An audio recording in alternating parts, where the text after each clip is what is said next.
Hello students, मैं doctor VP Gupta.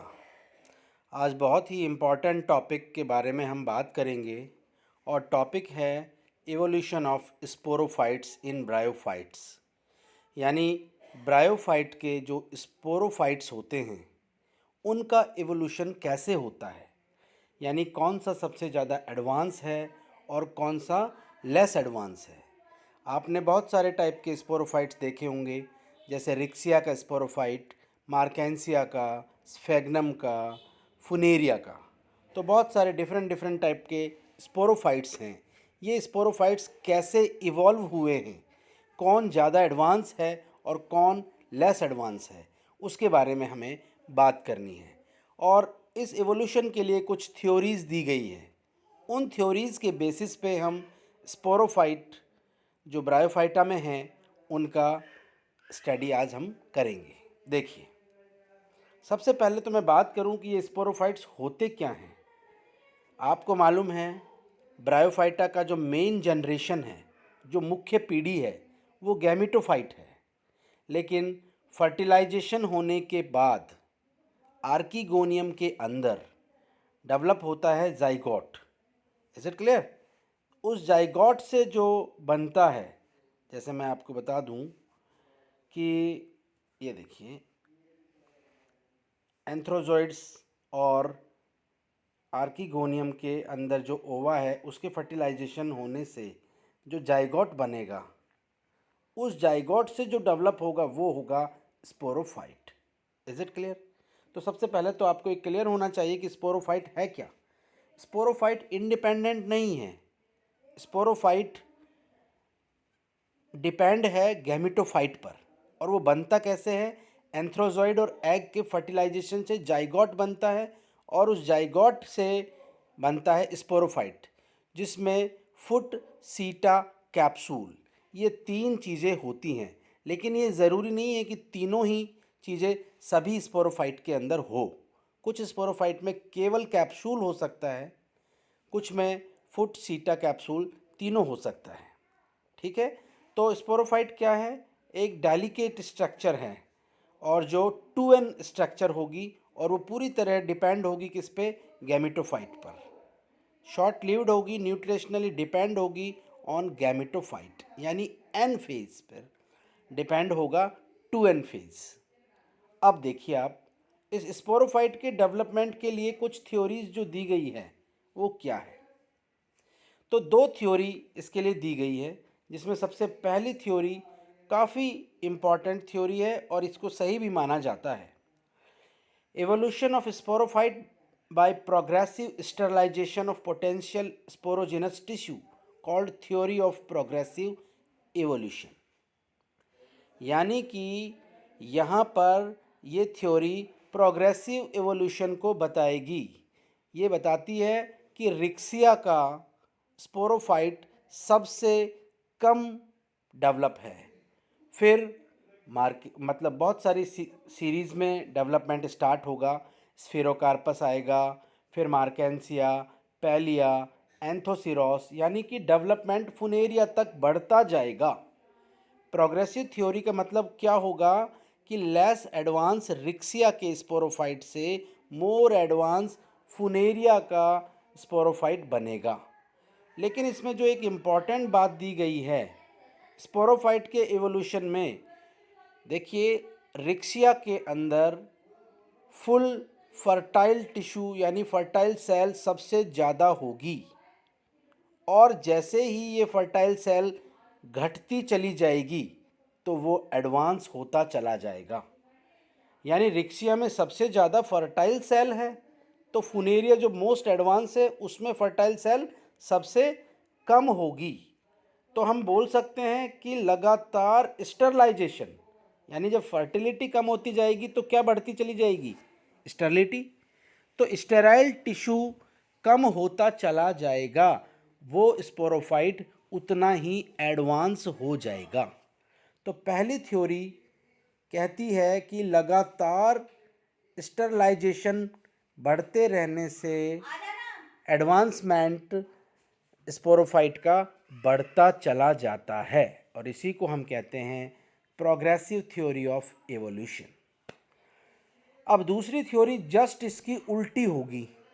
ये कहता है कि फुनेरिया का स्पोरोफाइट सबसे लेस एडवांस है, यानी सबसे कम विकसित है, और उसके सिंप्लीफिकेशन होते जाने से रिक्शिया का स्पोरोफाइट बना है और वो सबसे ज़्यादा एडवांस है। Is it clear? ये बिल्कुल अपोजिट थ्योरी है। ये क्या है? Theory of regressive evolution. ये कहता है कि फुनेरिया सबसे पहले डेवलप हुआ उस स्पोरोफाइट, और वो सबसे ज़्यादा एडवांस, वो सबसे कम एडवांस है, और उसमें फिर एडवांसमेंट बढ़ता गया और रिक्शिया का एक एडवांस स्पोरोफाइट बन गया है। समझ में आया? तो दोनों थ्योरी को हम एग्जाम्पल के साथ प्रूव करेंगे। देखिए, सबसे पहले थ्योरी ऑफ प्रोग्रेसिव इवोल्यूशन। ये थ्योरी किसने दी? प्रोग्रेसिव इवोल्यूशन और theory of sterilisation was put forward by Bower. एक इम्पॉर्टेंट साइंटिस्ट है बोवर, जिसने इस थ्योरी को सपोर्ट किया, and supported by the Cavers and Campbell. यानी बोवर ने तो इसको रखा था और सपोर्ट किया था केवर्स एंड कैम्पबेल ने। और ये थ्योरी क्या कहती है? According to this theory the sporophyte of complex form, ये कह रहा है कि जो कॉम्प्लेक्स स्पोरोफाइट है, जैसे फुनेरिया, स्फेग्नम, पोगोनोटम, ये सब इवॉल्व हुए हैं, विकसित हुए हैं। किससे? Due to progressive sterilisation of potential fertile tissue. Fertile tissue के लगातार घटते जाने से ये डेवलप हुए हैं, और वो भी किससे? रिक्सिया और मार्केंसिया से।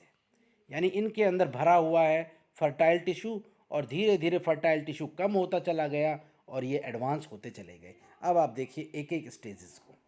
सबसे पहले, in increasing sterilization of sporogenous tissue from simple sporophyte of Riccia to the most complex type of Funaria. ये बात तो आप जान लो, ये थ्योरी कहती है कि सबसे सिंपल और लेस एडवांस अगर स्पोरोफाइट किसी का है तो वो है रिक्सिया का, और सबसे ज़्यादा एडवांस जो है वो है फुनेरिया का। तो रिक्सिया को हम पहली स्टेज मानेंगे, यानी कि फर्स्ट स्टेज, और सिंपल या simplest sporophyte among the bryophyte is that Riccia. यानी रिक्सिया का ब्रायोफाइट सबसे सिंपल है। देखिए, इसके अंदर ना तो फुट है, ना सीटा है, और कैप्सूल है, और वो कैप्सूल भी पूरा भरा हुआ है किससे? फर्टाइल टिश्यू से, स्पोर मदर सेल से। Is it clear? तो आप देखें, all species of Riccia sporophyte consist of only capsule, only capsule, there being no trace of seta and foot. यानी केवल कैप्सूल है, ना उसमें फुट है, ना सीटा है, और full of spore mother cell से भरा हुआ है। तो फर्स्ट स्टेज है रिक्सिया का। Then second stage is seen in Corsinia. ये एग्जाम्पल आपको मालूम होना चाहिए। दूसरी स्टेज आती है Corsinia, is belonging to the Hepaticopsida का ही है, where a very small sterile foot develop. यानी इसमें एक छोटा सा फुट डेवलप हो जाता है। सीटा इसमें भी नहीं डेवलप हुआ, एक छोटा सा फुट डेवलप हुआ है। The capsule has a single layer jacket. ये आप देख सकते हैं, single layer jacket, but inside the capsule some of the sporogenous cell, ये स्पोरोजिनस सेल आपको दिख रही है, instead of forming spore from sterile nutritive cell. अभी देखिए, रिक्सिया के अंदर आपने देखा था सारा स्पोर मदर सेल था, कोई न्यूट्रिटिव सेल नहीं थी, लेकिन यहाँ पर छोटा सा फुट भी डेवलप हुआ, और यहाँ पर न्यूट्रिटिव सेल, स्टेराइल सेल भी डेवलप होने लगी है, आप देख सकते हो। यानी स्टरलाइजेशन बढ़ रहा है सेकेंड स्टेज में। थर्ड स्टेज देखिएगा, थर्ड स्टेज में और स्टरलाइजेशन बढ़ेगा, और एग्जाम्पल होगा स्फेरोकार्पस, जहाँ क्या होगा? Sporophyte has a sterile bulbous foot, एक बड़ा फुट डेवलप हो जाएगा और एक छोटा सा सीटा डेवलप हो जाएगा, in addition to fertile capsule, और कैप्सूल के अंदर भी न्यूट्रिटिव सेल यानी स्टेराइल सेल भी डेवलप हो जाएगी। तो देखिएगा, सेकेंड स्टेज से ज़्यादा इसके अंदर अब स्टरलाइजेशन हो गया, यानी फुट भी पूरी तरह स्टेराइल है, सीटा स्टेराइल है, और स्टेराइल नर्व सेल्स भी इसमें डेवलप होने लगेगी। अब फोर्थ स्टेज देखिएगा, फोर्थ स्टेज में क्या होगा? This stage is represented by Targionia. Targionia में होगा, वहाँ sporophyte consist of a sterile bulbous foot, यानी फुट एक मोटा हो गया है देखिए काफ़ी, और एक नैरो सीटा डेवलप हो गया है, और फर्टाइल कैप्सूल में आप देखिएगा ये इलेटर मदर सेल्स वगैरह भी बनने लग गई है, यानी कि और ज़्यादा स्टरलाइजेशन हो गया है फोर्थ स्टेज में। Fifth stage, this stage is illustrated bye मार्केंसिया, यानी ये इसका एग्जाम्पल होगा, पांचवी स्टेज का मार्केंसिया होगा, जहाँ पर और स्टरलाइजेशन बढ़ेगा। Sporogenous tissue have been noted in comparison with Targionia के कंपैरिजन में बहुत ज़्यादा स्टरलाइजेशन इसमें दिखेगा, अभी आप डायग्राम में देखेंगे। In Marchantia the sterile tissue consist of a broad foot, बहुत बड़ा फुट होगा, massive seta, single layer jacket of capsule, sterile apical cell at the apex of capsule and large number of long elater with spiral thickening। देखिए diagram में, ये देखिए आप पहले तो ये रिक्सिया का आप देख रहे हैं, इसमें ये रिक्सिया है जिसके अंदर सिंगल लेयर केवल कैप्सूल की वॉल है और पूरा स्पोर मदर सेल है। फिर आप बी आप देख रहे हैं, बी है एग्जाम्पल किसका है? स्फेरोकार्पस। यहाँ देखिए फुट सीटा है, और यहाँ पर आप स्पोर के साथ साथ इलेटर्स भी देख रहे हैं, इलेटर स्टेराइल होते हैं। सी आप देखें, सी आपको दिखाई दे रहा है टॉर्जीनिया के अंदर, ये बल्बस फुट है, सीटा है, और बहुत सारी स्टेराइल सेल्स हैं। देखिए कितनी सारी, जितने स्पोर मदर सेल है उतनी ही स्टेराइल सेल्स भी आपको दिखाई दे रही है। डी, ये देखिए आप मार्केंसिया को, डी में आप देख रहे हैं मार्केंसिया। मार्केंसिया के अंदर आपको ये दिख रहा है फुट, सीटा, और कितना बड़ा कैप्सूल, और कैप्सूल के अंदर देखिएगा इलेटर ही इलेटर भरे हुए हैं, और कुछ मात्रा में ही स्पोर मदर सेल आपको दिखाई दे रही है। Is it clear?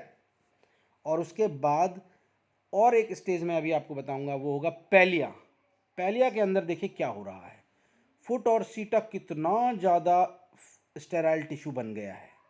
उसके बाद जो स्पोर यानी कैप्सूल की जो वॉल है वो मल्टी लेयर हो गई है पैलिया के अंदर, यहाँ सिंगल लेयर थी, यहाँ मल्टी लेयर हो गई है, और इलेक्ट्रोफोर्स डेवलप हो जाते हैं। ये बहुत बार क्वेश्चन पूछा जाता है, इलेक्ट्रोफोर क्या होते हैं? इलेक्ट्रोफोर आपको बताना होता है कि जो पैलिया में कैप्सूल के बेस पर बहुत सारे इलेटर डेवलप हो जाते हैं, एक बंच ऑफ इलेटर जिसको हम कहते हैं, उन्हें हम बोलते हैं इलेक्ट्रोफोर। तो आप देखिए पैलिया के अंदर कितना ज़्यादा स्टरलाइजेशन हो रहा है। Is it clear? तो पांचवी स्टेज थी मार्केंसिया की, जहाँ स्टरलाइजेशन बढ़ता जा रहा था। सिक्स्थ स्टेज में आप देख रहे हैं क्या है? Sixth stage is represented by the some member of Jungermanniales like Pellia. मैंने अभी आपको बताया पैलिया के अंदर क्या होगा, स्टरलाइजेशन बहुत ज़्यादा बढ़ गया था, और जो कैप्सूल की वॉल थी वो भी मल्टी लेयर्ड हो गई थी। उसके अलावा उसमें इलेक्ट्रोफोर डेवलप हो गए थे, और कुछ ही क्या थी, स्पोर मदर सेल थी। Is it clear? Then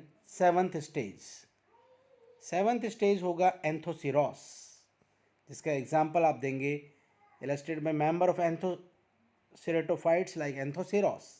here mark reduction in sporogenous tissue, यहाँ तो स्पोरोजिनस टिश्यू बहुत ज़्यादा घट जाएगा।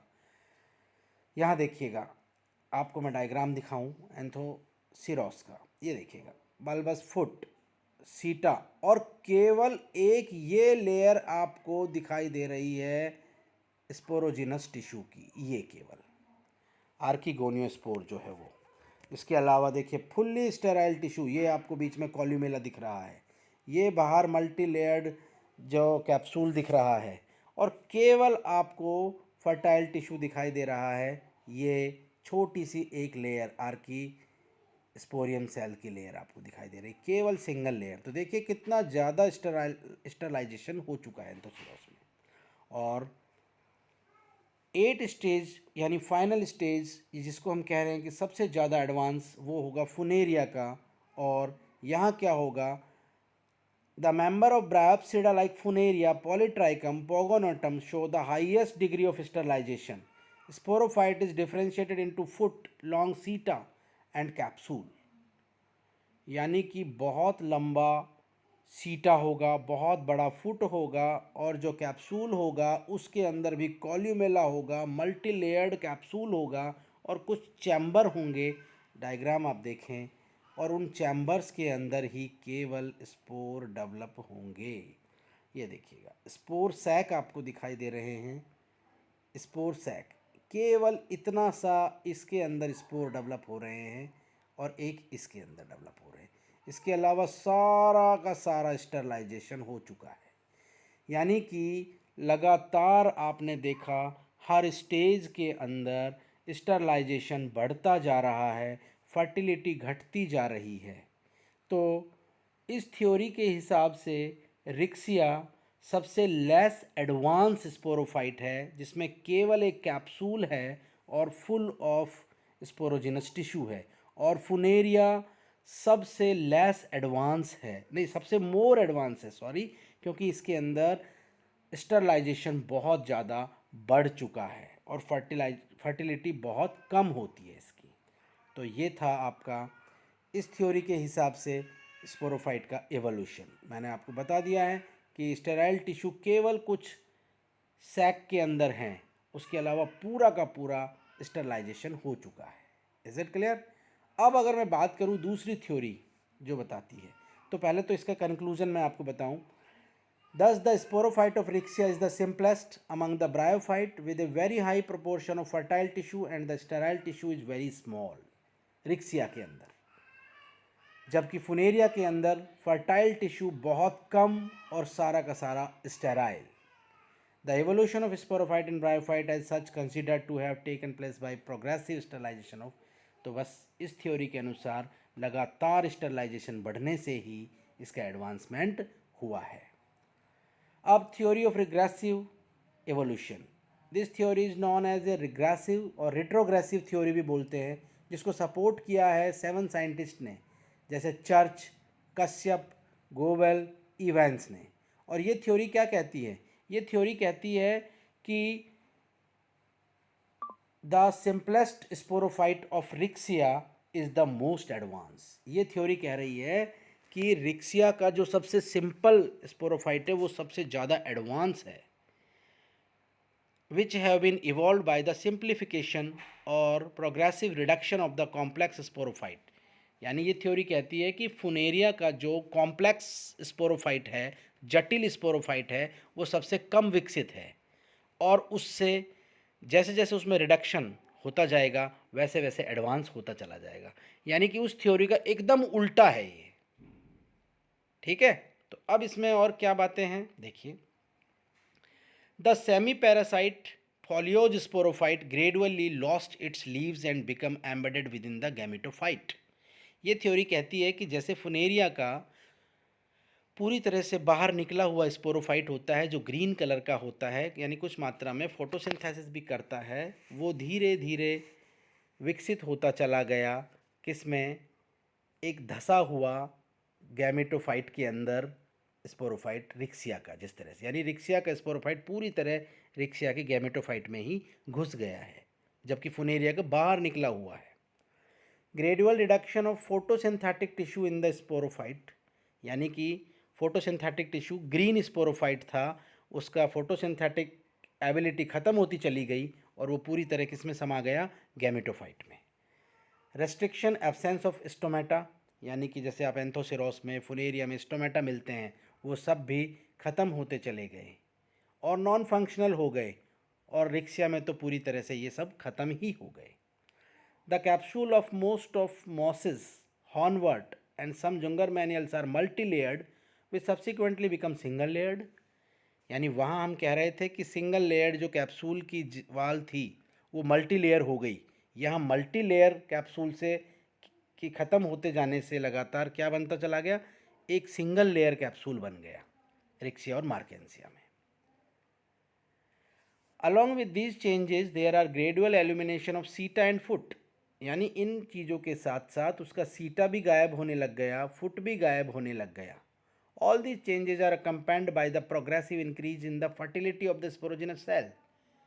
हम वहाँ कह रहे थे स्टरलाइजेशन बढ़ता गया, और ये कह रहा है कि स्टरलाइजेशन से फर्टिलिटी बढ़ती चली गई और रिक्सिया मोर एडवांस हो गया क्योंकि उसमें फर्टाइल टिश्यू बढ़ गया। Evidence from comparative morphology and experimental genetic support with that the simple sporophyte of Rixia is not an advance but A reduced structure. जबकि कंपैरेटिव मॉर्फोलॉजिकल और एक्सपेरिमेंटल जेनेटिक्स यानी evolutionary relationship की हम बात करें और फिर स्टडी करके हम देखते हैं तो रिक्सिया का स्पोरोफाइट लेस एडवांस है एज कंपैरेटिवली फुनेरिया। तो आप मुझे बताइए कौन सी थ्योरी सही हुई? पहले वाली थ्योरी यानी प्रोग्रेसिव थ्योरी ऑफ एवोल्यूशन, उसको करेक्ट माना जाता है। अब एक बार और आप देख लें